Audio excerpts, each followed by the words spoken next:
सांसों के द्वारा अपने मन को शांत करने के बारे में आपने सुना होगा, लेकिन क्या आप सोच सकते हैं कि सांसों का एक ऐसा ध्यान है जो आपके शरीर को सभी बीमारियों से बचा सकता है।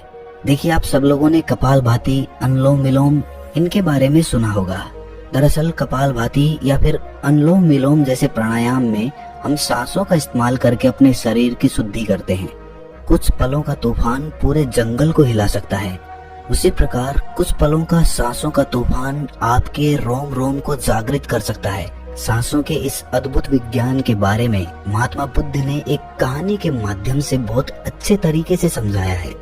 महात्मा बुद्ध के सबसे प्रिय शिष्य आनंद ने एक बार बुद्ध से सवाल किया कि हे बुद्ध, आप हमेशा कहते हैं कि सांसों पर ध्यान लगाओ, लेकिन ध्यान तो हम किसी भी चीज का कर सकते हैं, जैसे कि अपने चलने पर, भोजन करने पर या फिर कोई काम करने पर। सांसों पर ध्यान लगाना क्यों महत्वपूर्ण होता है? महात्मा बुद्ध ने इसका जवाब देते हुए बताया कि सांसें हमारे जीवन का आधार होती हैं। उन्हीं से हमें जीवन मिलता है और उन्हीं के छूट जाने से जीवन खत्म हो जाता है। आनंद, अगर जीवन को समझना है तो हमें अपने मन को समझना होगा, और सांसें हमारे मन और हमारे शरीर के बीच एक पुल का काम करती हैं।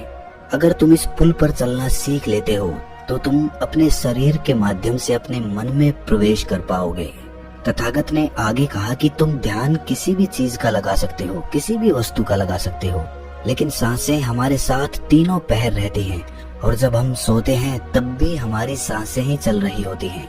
इसीलिए सांसों का ध्यान सबसे आसान ध्यान है।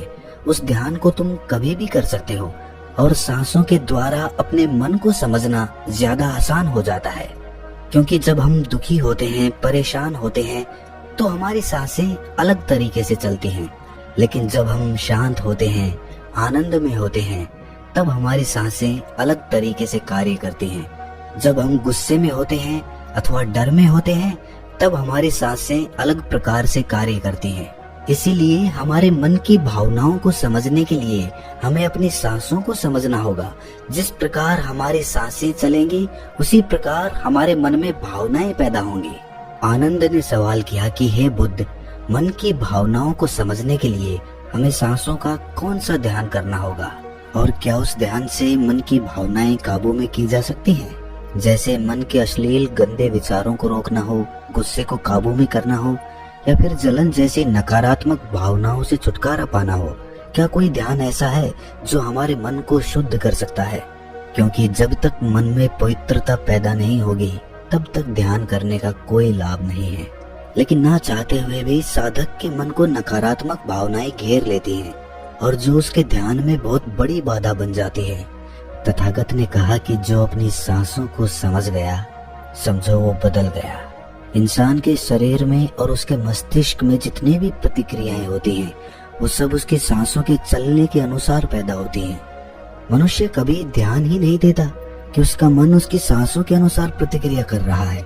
कभी होश पूर्वक देखने का प्रयास करना। जब तुम्हारे अंदर गुस्सा, डर या फिर चिंता जैसी भावनाएं पैदा होती हैं, तब तुम्हारी सांस लेने की गति तेज हो जाती है, और जब तुम शांत होते हो, आनंद में होते हो, तब तुम्हारी सांसों की गति एकदम शिथिल हो जाती है। आनंद, जितनी गहरी किसी की सांस होती है, उतना ही ठहराव उसके व्यक्तित्व में पैदा हो जाता है।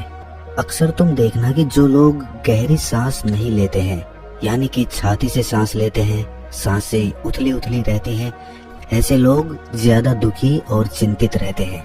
और वहीं पर जिन लोगों की सांस गहरी होती है, उनकी आंखों में तुम्हें एक शांति नजर आएगी, एक आनंद दिखेगा।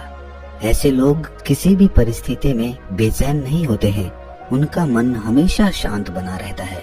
वो कठिन से कठिन परिस्थिति को भी बड़ी शांति से सुलझाते हैं, और इसीलिए उनकी बुद्धि, उनका मस्तिष्क दूसरों से तेज काम कर पाता है, क्योंकि उनका मन शांत होता है, नकारात्मक भावनाओं से खाली होता है। आनंद, अगर कोई भी मनुष्य नकारात्मक भावनाओं या नकारात्मक विचारों से घिरा रहता है, शरीर में सुस्ती, आलस्य, ये सब भावनाएं उसकी सांसों के कारण पैदा होती हैं। इसीलिए ये बहुत आवश्यक है। अगर जीवन में अच्छी आदतें बनानी है, सोचने का नजरिया सकारात्मक रखना है, तो हमें अपनी सांसों को समझना होगा और उसका सबसे अच्छा तरीका है अपनी सांसों का ध्यान। सांस हमारी हमेशा चलती रहती है। अगर पूरे दिन में से कुछ समय हम अपनी सांसों पर ध्यान लगाने को दें तो हमारा पूरा जीवन परिवर्तित हो सकता है। धीरे धीरे जैसे जैसे सांसों पर ध्यान गहरा होता जाएगा, वैसे वैसे तुम अपनी भावनाओं को समझने लगोगे, अपने शरीर में चल रही प्रतिक्रियाओं को अच्छे से देखने लगोगे। ये तभी संभव हो सकता है जब तुम अपने प्रति सचेत रहो, अपने प्रति होश में रहो। और होश तभी जागृत होता है जब किसी चीज पर निरंतर ध्यान लगाया जाता है। और हमेशा ध्यान में रहने के लिए प्रकृति ने हमें सांसें दी हैं। हम अपनी सांसों पर चलते समय, खाते समय, उठते समय, बैठते समय, हर वक्त हर समय ध्यान लगा सकते हैं। उनको देख सकते हैं कि वो किस नाक से आ रही हैं, किस नाक से जा रही हैं, नाक के कौन से कोने से टकरा रही हैं। और जब हम निरंतर ये देखने लगते हैं तो हमारे विचार छटने लगते हैं। अब हम वास्तविकता की दुनिया में जी रहे होते हैं। अब शरीर की छोटी से छोटी संवेदना, हर एक भावना का हमारे शरीर, हमारी ऊर्जा और हमारे मस्तिष्क पर क्या असर पड़ता है, अब तुम समझ पाओगे कि हमारे विचारों के कारण हमारी भावनाएं पैदा होती हैं। जैसे हमारे विचार होंगे वैसी ही भावनाएं हमारे अंदर पैदा होती रहेंगी। एक सोते हुए बच्चे के पेट को देखना आनंद। जब भी वो सोता है तो उसके पेट से सांसें चल रही होती हैं, इसीलिए उसका मन बड़ा संवेदनशील होता है। जीवन में किसी भी कार्य में सफलता प्राप्त करने के लिए कुछ सकारात्मक भावनाओं का होना या फिर कहें कि अच्छे गुणों का होना बहुत आवश्यक होता है। अच्छे गुण जैसे कि स्वभाव में धैर्य होना, गुस्सा न होना, कठिन परिस्थितियों में हार न मानना, चुनौतियों का डटकर मुकाबला करना, ये सारी भावनाएं या फिर कहें कि गुण एक इंसान में होने बहुत आवश्यक हैं अगर उसे बड़ी सफलता हासिल करनी है।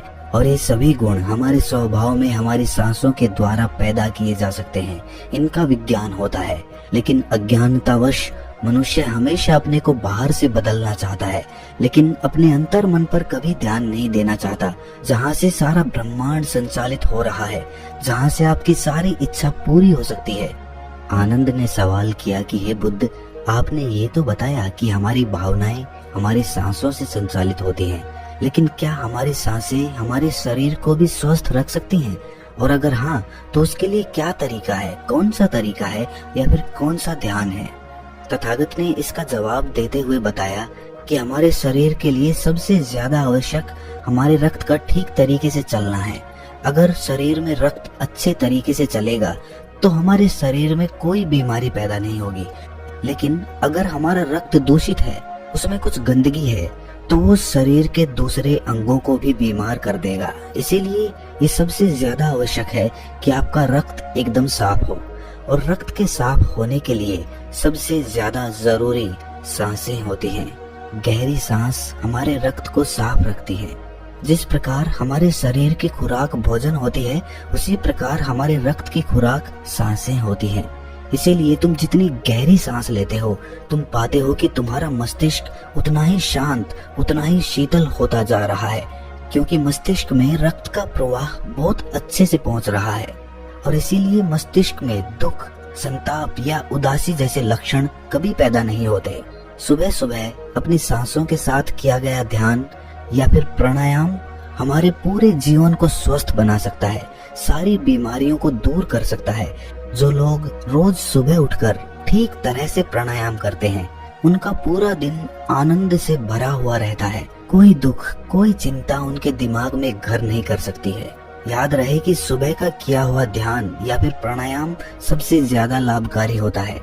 वैसे तो ध्यान तुम किसी भी समय कर सकते हो, क्योंकि ये हर समय लाभ पहुंचाता है, लेकिन जब बात प्राणायाम की आती है तो प्राणायाम सुबह सुबह करने चाहिए जब पेट खाली होता है। ब्रह्म मुहूर्त में किया गया ध्यान आपको ध्यान की गहराइयों तक लेकर जा सकता है। कुछ ही समय में उसके अच्छे परिणाम देखने को मिलते हैं। ब्रह्म मुहूर्त वो समय होता है जब पूरी प्रकृति जागृत होती है। पक्षी अपने घोंसले छोड़कर भोजन की तलाश में निकल पड़ते हैं। ग्वाले गायों का दूध निकालते हैं। मंदिरों के द्वार खुल जाते हैं। ऐसा प्रतीत होता है जैसे कि पूरी प्रकृति का ये सृजन का समय होता है। आनंद, अगर तुम होश में रहकर सुबह के समय की सुंदरता देख पाए तो तुम ध्यान की गहराइयों को समझ पाओगे, समाधि की अवस्था तक जा पाओगे। आपका पूरा जीवन अपने आप परिवर्तित हो जाएगा। बुरी आदत या बुरे विचार छोड़ने के लिए कोई मेहनत नहीं करनी पड़ेगी, अपने साथ कोई जबरदस्ती नहीं करनी पड़ेगी। बुरे विचार, बेफिजूल की भावनाएं अपने आप मन से गायब होती चली जाएंगी। जब तक तुम उन्हें बाहर से बदलने का प्रयास करते रहोगे तब तक सफलता कभी तुम्हारे हाथ नहीं लगेगी। लेकिन अगर अपनी सांसों का सहारा लोगे तो पहले दिन से ही परिवर्तन आने शुरू हो जाएंगे। तथागत ने कहा कि मैं ये नहीं कहता कि इसका परिणाम तुम्हें 10 साल बाद मिलेगा, इसका परिणाम तुम्हें तत्क्षण मिलेगा। जब भी तुम कुछ समय के लिए अपनी सांसों को शांत करके एक जगह पर अपनी सांसों पर ध्यान टिकाते हो तो तुम्हें एहसास होगा कि तुम्हारा मन अपने आप शांत हो गया है। उसमें कोई दुख, कोई विचार, कोई भावना तुम्हें परेशान नहीं कर पा रही है। कठिन परिस्थितियों में खुद पर काबू रखना, खुद पर विश्वास रखना, ये सबसे ज्यादा आवश्यक है। और ये तभी संभव है जब हमारी बुद्धि सुलझी हुई हो। हम छोटी छोटी बातों के बारे में ज्यादा सोचने की जगह तुम उसके हल के बारे में विचार करने लगोगे। अभी तुम्हारी ऊर्जा हो सकता है कि गलत जगहों पर इस्तेमाल हो रही हो, लेकिन अगर अपनी ऊर्जा को एक सही दिशा देनी है, उसका सही इस्तेमाल करना है तो तुम्हें सांसों का विज्ञान समझना ही होगा। और ये कहकर बुद्ध हमेशा की तरह अपनी गहरी योग निद्रा में चले गए। तो दोस्तों, कैसी लगी ये कहानी आपको कमेंट सेक्शन में जरूर बताना, और अच्छी लगी हो तो इस चैनल को सब्सक्राइब करके नोटिफिकेशन बेल को जरूर प्रेस कर देना। तो मिलते हैं अगली कहानी में, तब तक के लिए अपना ख्याल रखिए।